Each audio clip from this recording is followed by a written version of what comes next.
வணக்கம் தோழர்களே, welcome to smart swing traders. நாம் போடுற வீடியோக்களை நீங்கள் தொடர்ந்து பார்க்குறதுக்கு சப்ஸ்கிரைப் பண்ணிட்டு பாருங்கள். நான் செபி ரெஜிஸ்டர்ட் அட்வைசர் அல்ல. இங்கே நான் கூறும் அனைத்து தகவல்களும் கல்வி நோக்கத்திற்காக மட்டுமே.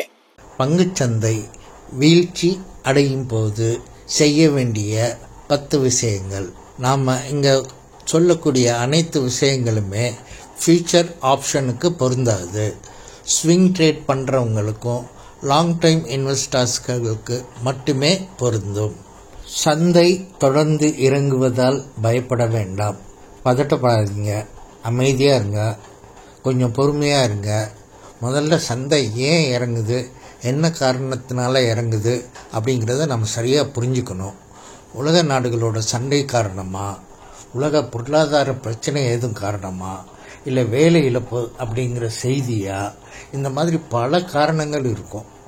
அது என்ன காரணத்தினால இறங்குது அப்படிங்கிறத முதல்ல நம்ம தெரிஞ்சுக்கிட்டாதான் நமக்கு அடுத்த முடிவை எடுக்க வசதியாக இருக்கும். உணர்ச்சி அடிப்படையில் அவசரமாக முடிவுகளை எடுக்கிறத தவிர்த்துருங்க. சந்தை வீழ்ச்சியின் போது விற்கிறது அப்படிங்கிறது நமக்கு இன்னும் நிறைய இழப்புகளை ஏற்படுத்துறதுக்கு வாய்ப்பு இருக்குது. அதனால் முதல்ல நம்ம தெரிஞ்சிக்க வேண்டியது சந்தை எதனால் இறங்குது அப்படிங்கிறத சரியாக புரிஞ்சுக்கணும். உங்கள் அவசரகால எமர்ஜென்சி ஃபண்ட் பயன்படுத்தவும். உங்களோட மூலதனம் சுமார் 1 லட்சம் ரூபாய் அப்படின்னு கணக்கில் எடுத்துட்டா கூட அதில் 25% ரூபாய் 25,000 நீங்கள் எப்போவுமே உங்களோட எமர்ஜென்சி ஃபண்டாக உங்களோட அக்கௌண்ட்டில் தனியாக வச்சுருக்கணும். பங்குச்சந்தை சரிவை நோக்கி போயிட்டு இருக்கும் போது அதோட விலை கடகடன் இறங்குது இல்லையா, அப்போது நீங்கள் நல்ல தரமான பங்குகள் வாங்கிறதுக்காகவும் ஏற்கனவே நீங்கள் வச்சிருக்க பங்குகளை அதுக்கு ஆவரேஜ் பண்ணுறதுக்காகவும் இந்த அவசர நிதியை நீங்கள் பயன்படுத்தலாம். பின்னாடி பங்குச்சந்தை ஒரு சமநிலைக்கு வந்துட்டு ஏற ஆரம்பித்ததுக்கப்புறம் நீங்கள் எந்தெந்த பங்கு உங்களுக்கு அவசியம் இல்லை அப்படின்னு நினைக்கிறீங்களோ, அதாவது லாங் டேர்முக்கு வச்சுருக்காம ஷார்ட் டைமில் வச்சுருந்த தரம் கம்மியாக இருக்கக்கூடிய பங்குகளை நீங்கள் உடனே விற்றுடலாம். அப்படி விற்கிறதுனால கிடைக்கக்கூடிய அந்த ஃபண்டை மறுபடியும் உங்களோட எமர்ஜென்சி ஃபண்டில் கொண்டு போய் ஆட் பண்ணி வச்சுக்கோங்க. நீண்ட கால முதலீடு திட்டத்துக்கு வாய்ப்பு இருக்கான்னு பார்க்குறது குறித்து. பங்குச்சந்தை தொடர் வீழ்ச்சியில், அதாவது டவுன் ட்ரெண்டில் இருக்குது அப்படிங்கிற பட்சத்தில் நமக்கு தெரிஞ்ச நீண்ட கால முதலீட்டு திட்டத்துக்கு ஏதாவது வாய்ப்பு இருக்கான்னு நம்ம பார்க்கலாம். ஒருவேளை அப்படி இருந்துச்சுன்னா நீண்ட கால முதலீட்டுக்கு இப்போ ரொம்ப குறைஞ்ச விலையில் ரொம்ப நல்ல நல்ல பங்குகள் கிடைக்கும். அதை நம்ம கொஞ்சம் கொஞ்சமாக வாங்கி சேர்க்கறதுக்கு ஒரு சூப்பரான வாய்ப்பு கிடைச்சிருக்குன்னு நீங்கள் புரிஞ்சுக்கலாம். அது உங்களுக்கு லாங் டேர்ம், அதாவது நீண்ட கால முதலீட்டு பங்காக நீங்கள் விற்காமல் வச்சுருக்கிறதுக்கு ஒரு வாய்ப்பு இருக்குது.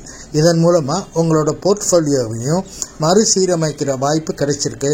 அதை நீங்கள் உபயோகப்படுத்திக்கோங்க. ஒருவேளை ஏற்கனவே நீங்கள் வாங்கி வச்சிருக்க பங்குகளோட விலைகளும் இறங்கிக்கிட்டே இருக்குது அப்படிங்கிற பட்சத்தில் கொஞ்சம் பொறுமையாக இருங்க. அது மறுபடியும் எப்போ இந்த வீழ்ச்சி நின்று மறுபடியும் ஏற ஆரம்பிக்குதோ அப்போது அந்தந்த ஷேருக்கு நம்ம ஆவரேஜ் பண்ணிக்கலாம். சந்தையோட ஏற்ற இறக்கங்கள் ரொம்ப தற்காலிகமானவை தான், அதாவது டெம்பரரி தான். மறுபடியும் ஏறுறதுக்கு நிறைய வாய்ப்புகள் இருக்குது. அதனால பொறுமையாக இருந்தால் போதும். இறங்குற சந்தை மறுபடியும் மேலே போகிறப்போ உங்களுக்கு சிறந்த லாபம் கிடைக்கும். மார்க்கெட் சரிவடைஞ்சு ஷேரோட பங்குகளோட விலைகள் இறங்குற தருணத்தில் நம்ம டிவிடெண்ட் தரக்கூடிய பங்குகள் நமக்கு குறைந்த விலையில் கிடைக்கும் போது அதை தேர்ந்தெடுங்க. ஏன்னா சந்தை இறங்கினாலும் கூட குறைந்த விலையில் டிவிடெண்ட் தரக்கூடிய பங்குகளை வாங்கி வச்சிட்டிங்கன்னா அது தொடர்ந்து வருடம் உங்களுக்கு ஒரு ஃபிக்ஸட் டெபாசிட்டில் பணம் வர்ற மாதிரி தொடர்ந்து பணம் வந்துக்கிட்டே இருக்கும். ஸோ இறங்குற சந்தையில் கூட உங்களோட வருமானம் பாதிப்பில்லாத ஒரு நிலையை நம்மளால் உருவாக்குறதுக்கு வாய்ப்பு இருக்குது. Tax harvesting. நாம் அறியாமை காரணமாக சில பங்குகளை வாங்கி வச்சுருப்போம். அந்த பங்கோட விலை வாங்கிய விலையை காட்டிலையும் இறங்கிக்கிட்டே இருக்கும். இந்த பங்கு மறுபடியும் ஏறுவதற்கான சாத்தியக்கூறுகளே ரொம்ப கம்மியாக தான் இருக்கும். அப்படிங்கிற பட்சத்தில் அந்த பங்குகளை விற்பதன் மூலம் நம்ம நஷ்டம் ஏற்பட்டாலும் கூட அது வருடாந்திர வரி இழப்பை ஈடு செய்கிறதுக்கு நம்ம சரி பண்ணிக்கலாம். அதாவது மூலதன ஆதாயத்தை ஈடு செய்கிறதுலையும் ஒரு வாய்ப்பு இருக்குது. இது கிடைக்கிற பணத்தில் இதில் கிடைக்கக்கூடிய இந்த பணத்தை நம்ம எமர்ஜென்சி ஃபண்டாக வச்சுக்கலாம். போர்ட்ஃபோலியோவை மாற்றியமைப்பது குறித்து விலை இறங்கிட்டு இருக்கும்போது நம்மளோட போர்ட்ஃபோலியோவோட செயல்திறனை கண்காணிச்சுட்டே வந்திருந்தோம்னா தேவைக்கு ஏற்ற மாதிரியான போர்ட்ஃபோலியோவை நமக்கு மாற்றி அமைக்கிறதுக்கு இந்த நேரம் உதவியாக இருக்கும். உங்கள் முதலீடுகளை வேறு சொத்து வகுப்புகள்லையோ அல்லது வேறு துறைகள்லையோ, ஃபார் எக்ஸாம்பிள் கன்ஸ்ட்ரக்ஷன் இருந்தால் அது ஐடி செக்டருக்கு, இந்த மாதிரி முதலீடுகளை மாற்றி அமைக்கிறதுக்கு ஒரு வாய்ப்பு. உங்கள் பங்குகள் நிலையான அடிப்படையுடன் உள்ளதா அப்படிங்கிறதையும் சரி பார்க்குறதுக்கும், இந்த போர்ட்ஃபோலியோவை தேவை இல்லாத பங்கெல்லாம் விற்றுட்டு நல்ல பங்குகளாக சேர்த்து கலெக்ட் பண்ணி வாங்குறதுக்கும் இது ஒரு நல்ல வாய்ப்பு. மதிப்பிட முடியாத, அதாவது இந்த பங்கு சரியான விலை தானா, இது ஒருவேளை நமக்கு நஷ்டத்தை கொடுக்கும், அந்த மாதிரி இருக்க பங்குகள் எல்லாம் நீங்கள் தவிர்த்துருங்க. கன்ஃபார்மாக இந்த பங்கு நமக்கு நல்ல விலையை கொடுக்கும் அப்படிங்கிற பங்குகளை மட்டுமே ஹோல்டு பண்ணுங்க. ஷேர் மார்க்கெட்டோட நியூஸில் அப்டேட்டடாக இருங்க. சந்தையோட செய்தி மற்றும் சந்தையோட குறிப்பிட்ட சூழல், தற்போது சந்தையோட நிலவரம், இதெல்லாம் நம்ம கட்டாயமாக தொடர்ந்து கவனிச்சுட்டே இருக்கணும். டெம்பரரியாக சந்தை ஏறுறதும் இறங்குறதும் மாதிரி இருக்கிற காலகட்டங்களில் நம்ம எந்த ஒரு முடிவும் எடுக்கக்கூடாது. சந்தை தொடர்ந்து இறங்குறதுக்கான வாய்ப்பு இருக்குது அப்படின்னு தெரிஞ்சால் கட்டாயமாக நம்ம பொறுமையாக இருக்கிறது நல்லது. முக்கிய நிதி குறியீடுகளை கண்காணிக்கிறது, சந்தையோட கீழ் மட்டத்தை ஆராய்ஞ்சு பார்க்கறது, பொருளாதார தரவுகளை பார்க்கறது, ஜிடிபி, வட்டி விகிதம், முதலீட்டு நிதி, இதெல்லாம் தொடர்ந்து பார்த்துக்கிட்டே வர்றது நமக்கு சந்தையோட திருப்பம் எப்போ வருங்கிறத தெரிஞ்சுக்கிறதுக்கு ஒரு வாய்ப்பை ஏற்படுத்தி கொடுக்கும். புதிதாக கற்றுக்கொள்ளுங்கள்.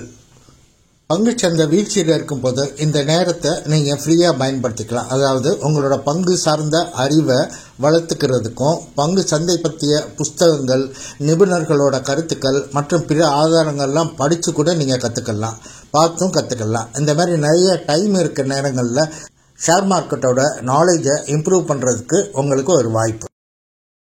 பங்குச்சந்தை நிபுணர்களின் ஆலோசனையை கேளுங்கள். உங்கள் நிதி ஆலோசகர்கிட்ட பேசுங்க. அதாவது உங்கள் பங்குச்சந்தை நிபுணர்கள் சொல்லக்கூடிய கருத்துக்களை ஆராய்ஞ்சு பாருங்கள். பயிற்சி பெற்ற நிபுணர்களோட கருத்துக்கள் நீங்கள் முடிவுகளை எடுக்கிறது உதவிகரமாக இருக்கும். சுருக்கமாக சொன்னால், பொறுமை, திட்டமிடுதல் மற்றும் ஆழ்ந்த ஆராய்ச்சி மூலம் இறங்கக்கூடிய சந்தையை நீங்கள் உங்களோட வளர்ச்சிக்கு ஒரு வாய்ப்பாக மாற்றிக்கிறதுக்கு ஒரு நல்ல வாய்ப்பு. இந்த வீடியோ பற்றி உங்களோட கருத்தை மறக்காமல் கமெண்ட்டாக பதிவு பண்ணுங்கள். அது எனக்கு ரொம்ப உதவிகரமாக இருக்கும். இந்த வீடியோ உங்களுக்கு பிடிச்சிருந்தா கட்டாயமாக லைக் பண்ணுங்கள்.